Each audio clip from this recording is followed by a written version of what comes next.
je suis venu faire une expertise pour mon ami Nico.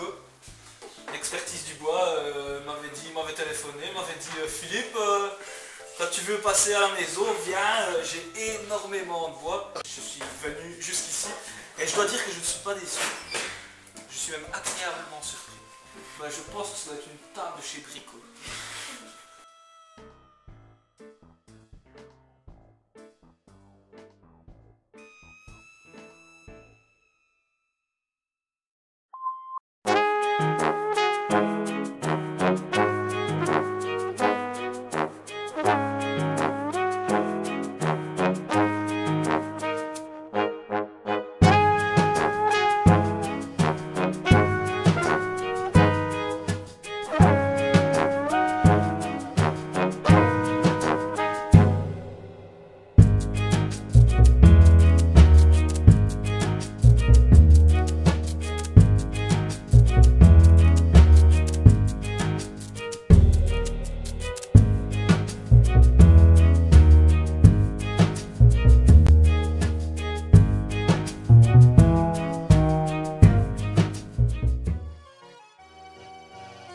Bonjour, alors je présente Philippe Wartebeek, trafiquant d'armes et ébéniste à mes heures.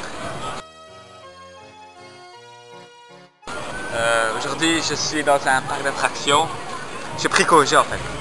Hier j'ai fabriqué une magnifique table, une table de toute beauté et je me suis dit Philippe, avec l'argent récolté et ta réduction Fanta et Coca-Cola, tu devrais passer une bonne journée.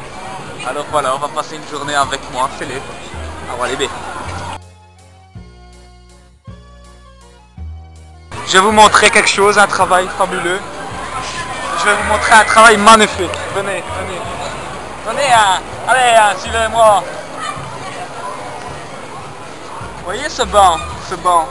Il n'est pas fait en n'importe quelle matière. C'est du bois, mais du vrai bois.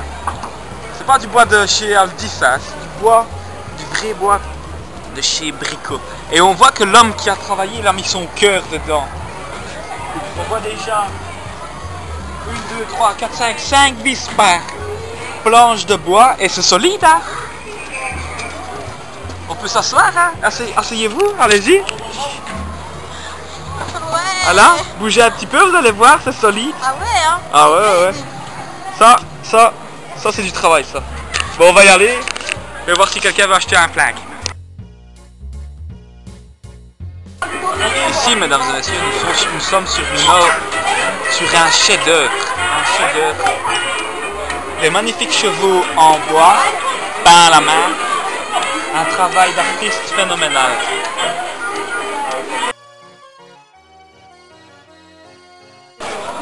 Nous sommes sur un chef-d'œuvre du chef-d'œuvre. Un peu comme la Vénus de Milo pour Picasso, ou bien j'irais même jusqu'à dire Bohemian Rhapsody pour Michael Jackson, le must du must.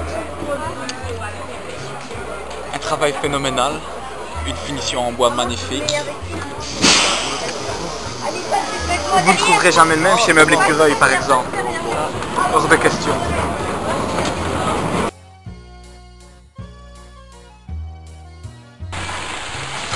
Très déçu de cette attraction, très peu de bois. Bien sûr il y a le bois des arbres, mais allez, je pense que c'est un peu du gâchis. Regardez les banquettes. Pour mettre ça on met rien, hein. Moi je trouve que c'est une insulte au bois. C'est quand je vois ça que je me dis je vais vraiment avoir beaucoup de mal à percer dans l'ébénisterie et je pense que je vais garder mon poste de trafiquant encore quelques temps.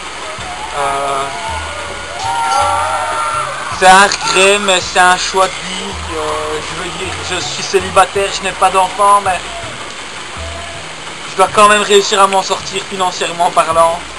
C'est pas tous les jours facile. Vous savez ce que c'est, hein. Vous savez ce que c'est. Je suppose que vous ne pensiez pas faire ça toute votre vie. Ouais. Ferme ta gueule, ça ira plus vite. Tout petit, je me promenais et mon père me dit Philippe, tiens, prends ça. Et bam, il me met un coup de bois dans la tronche. Un peu violent. un peu violent. J'avais des échardes, la gueule de bois comme on dit dans le jargon. Et voilà, je me suis dit tiens, ça a été comme un coup sur la tête, c'est le cas de le dire. Je me suis dit tiens, je vais me lancer dans l'ébénisterie. Alors j'ai construit ma première table à l'âge de 12 ans. Je me rappelle encore, oui, à Brico. J'allais chez Brico, je vais chercher une belle table en bois. J'avais demandé ça comme cadeau à mon anniversaire. Et il m'a fallu beaucoup de temps pour la monter parce que à la maison on n'avait pas beaucoup d'argent. Bon, la vente d'armes était déjà en perte, hein, donc et on m'a acheté les pièces petit à petit, quoi. Ma visite à Walibi, oui, bah parfois un peu déçu, hein, comme vous avez pu le voir sur les épisodes précédents. Parfois manque de bois. Mais non, j'ai été très surpris, très agréablement surpris par le loup-garou. Je disais humainement parlant, mon métier, bon, c'était un métier comme un autre, hein, je ne pense pas être quelqu'un de mauvais. Regardez le CDH. Je vends, hein. Oh, des millions de gens. Non, quelques hein. milliers. Quelques milliers, hein. Faut pas me jeter des fleurs comme ça, hein. Voilà, pour terminer la journée en beauté, je vous présente une magnifique table. Ça se voit, hein, elle est propre, elle est magnifique, elle est quelques griffes, mais bon, ça c'est l'usure. Finition parfaite. Voilà. On peut dire que la journée se finit bien.